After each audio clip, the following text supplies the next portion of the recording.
So let's do one more. This time we'll go ahead and actually express the equation already in polar form. So give us a little practice in graphing also. So example 5.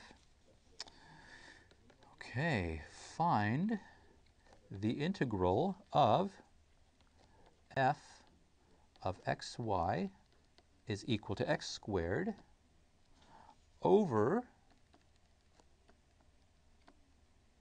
the region contained by r equals 1 minus cosine theta. So in this particular case, they gave us the equation, the particular region, in polar coordinate form already. Okay, let's go ahead and draw out what this region is. When you do a table of values or when you put it into your calculator, you're going to end up with something that looks like this. It's called a cardioid, and it happens to be, it's called a cardioid because it looks like a heart. That's it. So in this particular case, so this is the region that we're concerned with. We're going to be integrating over this region, and we're going to be integrating this function. So let's go ahead and find what r is. So r is going to run, it's going to be greater than or equal to 0, less than or equal to, well, 1 minus cosine theta. So in this particular case, this is an actual function, not specific values. Just like before, we can have a function in the inner integral.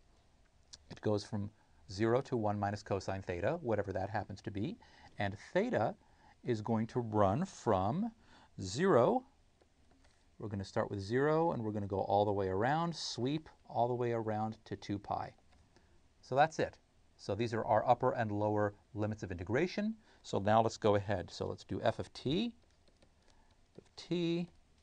Well, x squared is r squared cosine squared theta. So the integral equals, well, theta is going to run from 0 to 2 pi. X is going to run from 0 to 1 minus cosine theta. Our integrand is r squared cosine squared theta, and our area element is r dr d theta. It's my recommendation to always put the r dr d theta there, and then if you want to, you can go ahead and rewrite this as r cubed cosine squared theta. It's good practice, because a lot of times you'll just sort of forget the r. Make sure it's there. So let me put little parentheses around it so you know that those are actually separate things. This is the integrand. This is the conversion factor, if you will.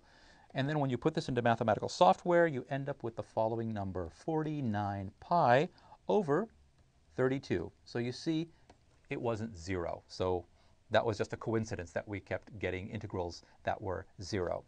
Okay, and that's polar coordinates, and that is integration in polar coordinates. Thank you for joining us here at Educator.com. We'll see you next time. Bye-bye.